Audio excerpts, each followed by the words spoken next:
Next up, we'll have a conversation by Bakari Pace about our resource-based economy, and hopefully through that conversation, we can talk about ways where we no longer need the military because we don't have war and violence being perpetuated by the scarcity we see in society today. So Bakari Pace with an introduction to a resource-based economy.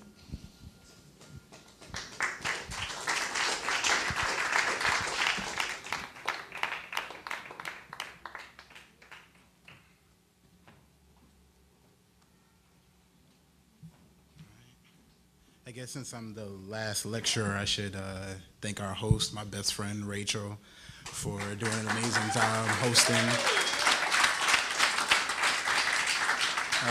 Thank Key and some of the more visible members of the movement for putting this together and making sure that, everything goes well. Hans for his lecture earlier. Everybody's doing great. Thank you for showing up. It's a big deal for you to be here. The more attendance we have, the more powerful we are in our movement. And the internet viewers, those who are watching at home, all of you, thank you. All right, so I believe you'll find much in my presentation a lot that's familiar. In fact, one of the hallmarks of this approach is that it's intuitive to the point that when people are introduced to the resource-based economic model, they have what is one person called an of course mentality to it. Of course, this just makes sense. For those who identify with this direction, you know what this mentality is. What will seem new in my presentation is the language I offer to articulate what you already know. Since this is about a 10 to 15-minute lecture, the information will be highly streamlined and generalized. If you're here as a member of the Zeitgeist movement and are confident in your mastery of the movement's jargons like systems theory and dynamic equilibrium and the like, you'll find that this presentation will not be a reiteration of those concepts. And for the general audience, I invite you to take notes, but to ask yourself why the simplicity of this direction, why the simplicity and the self-evidence of this direction does not have the relevance in the society to be implied. And a more accurate title for this lecture would be Economic Components of a Resource-Based Economy. We call for a straightforward redesign of our culture in which the age-old inadequacies of war, poverty, hunger, debt, unnecessary human suffering are viewed as not only avoidable, but as totally unacceptable. Anything less simply results in a continuation of the same catalog of problems inherent in the present system. Jacques Fresco. A resource-based economy is an attempt to meet the needs of the human population through dynamic resource management in the most eco-sustainable way possible. A resource-based economy utilizes existing resources rather than commerce, and all goods and services are available without the use of credit, currency, barter, or any form of debt or servitude. The first economic component of this direction is simple: a survey. The jargon in this case would be resource accounting, but that's no different than when you go out and ask yourself, what do I need for the house? I need food, I need water, etc., and then you go to the supermarket. The resource-based economy's approach is, what do human beings need for survival? That's the same answer: food, water, etc. So we survey the planet and figure out where those resources are. A survey, a global survey. One sec. Once we have the raw data obtained from the survey, we rank the data from most optimal to least, using gradients such as pollution output, rates of renewability, anything that can be factored in to the degree of our usage and sustainability. Today, we only focus on the output potential of a resource for our usage of it. A resource-based economy recognizes the imperative of linking the environmental impact of a resource, of our usage of a resource, and our decision-making to harness and utilize that resource. Resources that have the most negative retroactions would be given the least priority. And once that data is compiled, we'll rank the potential to the degree of usage and adjust accordingly. The second component would be to develop an automated system for distribution and monitoring. One of the most evident negative retroactions to globalization is its blindness to the cliche, the quickest way between 2 points is a straight line. Globalization has prevented the efficient distribution of resources in areas where raw materials exist. What's the next step for us would be, based on our technical ability, would be to localize the distribution of raw materials. For example, Uganda, which has substantial natural resources, including fertile soils, regular rainfall, sizable mineral deposits of copper, cobalt, and gold and other minerals, has been exploited so much that their agricultural yields are globalized, that they are, in terms of dollars and cents, a poor nation, not in natural resources, just in dollars and cents. The scarcity that exists in that nation as a result of their exploitation has gotten so bad that large resistance militias are attacking their own country and their own citizens.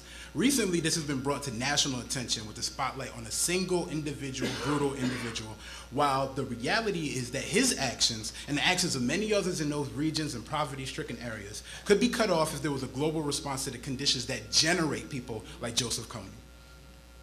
In a responsible economy, we localize the distribution of raw materials whenever possible. Resource monitoring would allow us to monitor and forecast the Earth's regenerative processes and track for the most optimal times to plant or retrieve a resource while maintaining dynamic equilibrium with the society at whole. The idea is nothing new. Grocery chains, department stores, even the ink level indicator on your printer is an example of how this technology is used every day to track what's in storage to what's being used by consumers, and only now we're applying this to the world at whole. So for a review, a global survey to find the locations of materials. During this global survey, we would rank the output potentials and distribution qualifiers using factors like strategic use, weighing negative retroactions like pollution against the potential usage of a resource. The technological harnessing, observing the current state of technology to utilize a resource, and proximity, whenever possible to harness a resource and utilize resources in the areas closest to where the raw materials were obtained. Next, we create an automated system for active resource monitoring, which reports the state of technology, the rate of usage, and any other relevant trend. In other words, we create a systems approach to locating and harnessing resources which is not subject to cultural relativism, a corporation's profit margin, or a country's military, but on natural law, which is the only law that exists in relation to how we exist on the planet. This approach is how we arrive at decisions rather than making them. So what was the Zeitgeist Movement systems approach? Our system approach is very simple. You can put it in one sentence. We survey, we find potential, we qualify for negative retroactions, apply modern technology to harness, distribute, and monitor in the most technologically advanced and holistic way possible. Fourth, we decide what needs to be produced. What do people need? Well, that can come down to two categories. You have the immutable necessities of life, such as food, air, and water. But you also have leisure goods, such as boating or golfing, whatever you find, or vanity items, for instance. In our culture, we find things like handbags and stuff, those types of things. Those are things that we need. But all large-scale production would be subject to this systems approach, what I outlined earlier, the survey to the final piece of it. For agriculture, this would again mean that we do an arable land survey followed by a consumption survey to figure out how much land is available and compare that to how much food the population tends to consume. Of course, there are other factors for us to consider, but for the sake of time, I'm only focusing on the process. Now, despite the fact that we have everything tracked, there are some materials where renewability will always be slower than the consumption, and this is where the state of our technology comes in. With a growing population consuming water, we would need to make sources of water that are not currently usable. An earlier lecturer explained how desalination technology can create fresh drinking water from ocean sources. This is just another example of how we can substitute, use alternatives, and even create materials when necessary. The goal of a resource-based economy is global abundance for the entire human population. Once this holistic process of extraction and production is in motion, private property as a defining structure in our society would be by default ruled out. Instead, a system of access would be developed. Again, for time, only the process will be defined, so as far as obtaining physical good, the population would have centralized regional access in close proximity to where they are, and a person would simply come in, take an item, use it, and when finished, return it when it's no longer needed. The truth is that the necessities of life are only as scarce as we say they are, and when we decide to become intelligent in our production and preservation methods while taking full advantage of technology, there's no reason why we cannot provide for the world's population many times over. In closing, I'll leave you with a quote.